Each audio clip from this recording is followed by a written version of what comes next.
Hello everyone, I'm Srinjoy. I scored 95 in English in the year 2023. So I'd love to share with you all the tips and tricks which I personally followed.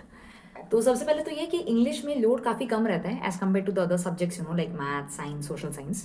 तो इसलिए tension नहीं लेनी English के paper के लिए, ठीक है। अच्छा, अब इंग्लिश का पेपर लेंदी आता है तो इसलिए time management is a must, क्योंकि बहुत कुछ लिखना रहता है, ठीक है। इसके लिए जो तुम्हारा रीडिंग टाइम है उसको बहुत अच्छी तरह से यूटिलाइज करना। पहले के जो 5 मिनट है वहाँ पे you skim through all the questions, ठीक है। ऊपर ऊपर से देख लो कि क्या क्वेश्चंस है, specially for the literature section के क्या क्वेश्चंस आए हैं। उसके बाद के जो 10 मिनट है उसको या तो तुम ग्रामर वाला सेक्शन सॉल्व करने में लगा दो, या फिर सॉल्व द कॉम्प्रेंशन सेक्शन, मतलब जो तुम्हारा जो रीडिंग द कॉम्प्रेंशन, या फिर जो भी क्वेश्चंस आते हैं ना, सिनोनिम एंटोनिम, इस तरीके की चीज़ें ढूंढना शुरू कर दो, ठीक है। मतलब मेंटली, ऑफ कोर्स तुम लिख नहीं सकते, लेकिन मेंटली स्टार्ट सॉल्विंग देम, ठीक है। मतलब द बेसिक पॉइंट इज कि जो 15 मिनट का रीडिंग टाइम रहेगा उसमें सिर्फ क्वेश्चंस पढ़ने में मत लगा देना। Read your questions at the same point of time start solving something, because you have to utilise your time. Alright, apart from that English के पेपर में पेपर प्रेजेंटेशन मैटर करता है, so make sure that your paper is neat and clean, ठीक है। बहुत ज़्यादा hand writing को aesthetic बनाने की कोई ज़रूरत नहीं है, ठीक है। हैंड राइटिंग अगर रीडेबल भी है काम चल जाएगा, क्योंकि देखो एग्जामिनर हर एक लाइन तो नहीं पढ़ने वाले, वो ऊपर से देखेंगे, ऊपर ऊपर से देखेंगे। सो एट अ ग्लांस तुम्हारा पेपर नीट एंड क्लीन दिखना चाहिए, दैट्स ऑल।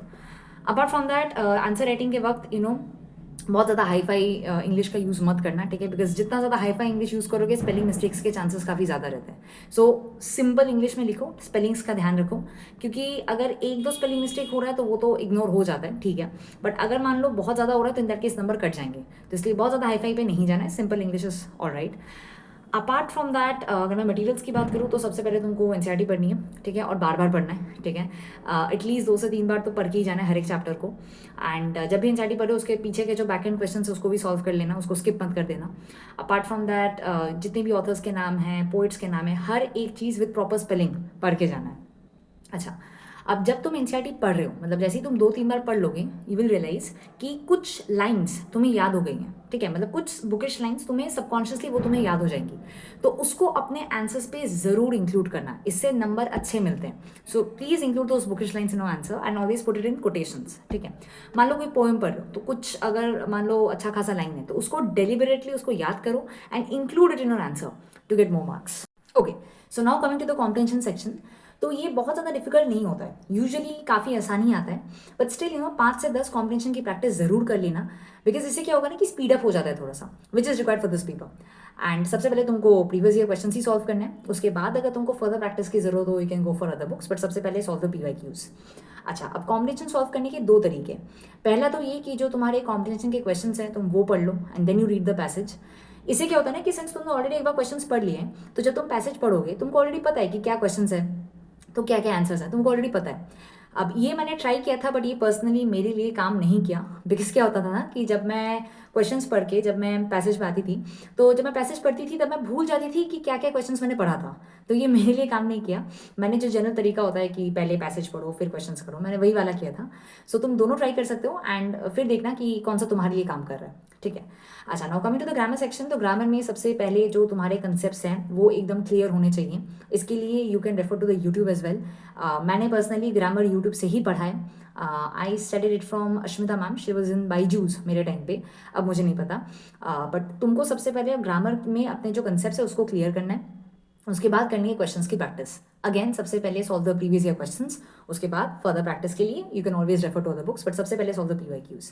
अच्छा, अब ग्रामर में जो एक टेक्निक बहुत ज़्यादा काम करता है वो ये कि देखो सबसे पहले specially for the MCQ question, सबसे पहले तुमको क्या करना है कि अपना जो क्वेश्चन है उसको अपने कंसेप्ट के साथ रूल्स जो भी है उसके अकॉर्डिंग तुमको सॉल्व करना है, ठीक है। अब मान लो लास्ट के 2 ऑप्शंस में कंफ्यूजन हो रहा है थोड़ा सा, तो इन दैट केस जो टेक्निक तुम यूज़ कर सकते हो वो ये कि जो सुनने में ज़्यादा अच्छा लग रहा है वो करेक्ट आंसर है। यूजुअली क्या होता है कि जो सुनने में ज़्यादा अप्रोप्रिएट साउंड करता है वो यूजुअली करेक्ट आंसर हो जाता है। So this is something which you can follow to solve your grammar questions. Okay, so now coming to the writing section.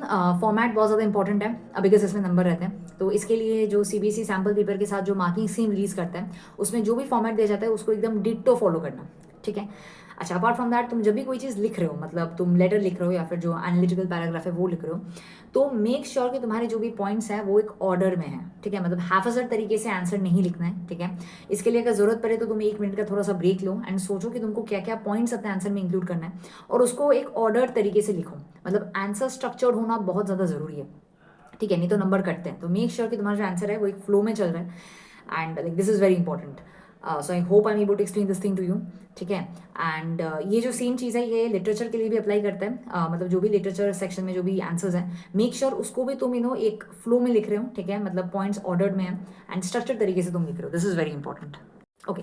So for your literature section सबसे पहले तो तुमको एनसीईआरटी बार बार पढ़ना है. ठीक है. जैसे मैंने पहले भी बोला, मेक श्योर कि एनसीईआरटी के हर एक वर्ड का मतलब तुम्हें पता है. ठीक है.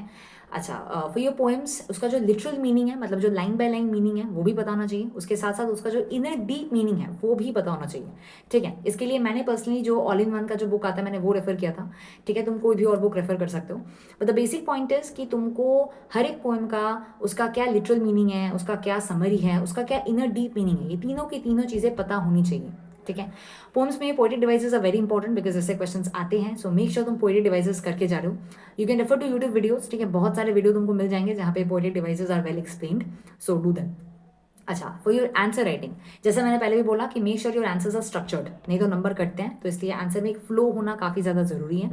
अपार्ट फ्रॉम दैट, अगर मैं बात करूँ लॉन्ग आंसर टाइप क्वेश्चंस में, तो उसके जो आंसर्स तुम जब लिखोगे, मेक श्योर तुम अपने आंसर को ना 3 सेक्शन में डिवाइड कर रहे हो: इंट्रो, बॉडी एंड कंक्लूजन. इससे क्या होता है ना कि प्रेजेंटेशन काफ़ी ज़्यादा अच्छा बन जाता है. ठीक है. And the same applies for writing section is well. मतलब जो तुम्हारा एनालिटिकल पैराग्राफ जो है, तो उस पैराग्राफ में मेक श्योर तुम अपने पैराग्राफ को डिवाइड करो into intro, body and conclusion. ठीक है. तो ये ज़रूर करना. Apart from that, long answer type questions में जो वैल्यू बेस्ड क्वेश्चंस जो आते हैं, तो उसमें 2 चीज़ों का ध्यान रखना बहुत ज़्यादा ज़रूरी है. सबसे पहले तो ये कि तुमको चैप्टर के कंटेक्स्ट का थोड़ा सा रेफरेंस देना है. साथ ही साथ तुमको उसका जो इनर डीप वैल्यू है वो भी लिखना है. मतलब अगर मान लो तुम बहुत ज़्यादा मोरल वैल्यूज दे रहे हो, चैप्टर का कोई रेफरेंस नहीं दे रहे हो, उससे नंबर कटेंगे. और अगर मान लो तुम चैप्टर के बारे में लिखे जा रहे हो लेकिन तुम कोई इनर डीप मीनिंग नहीं दे रहे हो, फिर भी नंबर कटेंगे. सो मेक श्योर कि for these value based question तुम दोनों के दोनों पर्सपेक्टिव को अपने आंसर में इंक्लूड कर रहे हो. ठीक है. ओके. सो लिटरेचर में कभी कभार थोड़ा बहुत ट्विस्टेड क्वेश्चंस आ जाते हैं. ठीक है. तो इनको आंसर करने के लिए तुम्हारा जो टेक्स्ट है वो एकदम क्रिस्टल क्लियर होना चाहिए. ऑलराइट. क्योंकि देखो, no matter what the question is, तुमको उन्हीं पॉइंट्स को घुमा फिरा के सजा के इन अ स्ट्रक्चर्ड वे तुमको प्रेजेंट करना है, no matter what the question is. ठीक है. इसके अलावा तुम सैम्पल पेपर्स थोड़ा बहुत गो थ्रू कर सकते हो किसी भी बुक का. मैंने भी पर्सनली वही किया था, क्योंकि सैम्पल पेपर्स में कुछ ऐसे क्वेश्चन इंक्लूडेड होते हैं जो थोड़ा सा हटके होते हैं. तो उससे थोड़ा सा आइडिया लग जाता है कि किस तरीके से इन हटके क्वेश्चन को आंसर करना चाहिए. So I think that is it for the video. All the best to everyone. I hope this was helpful for you guys. If you have any further doubts, put it in the comments. Thank you.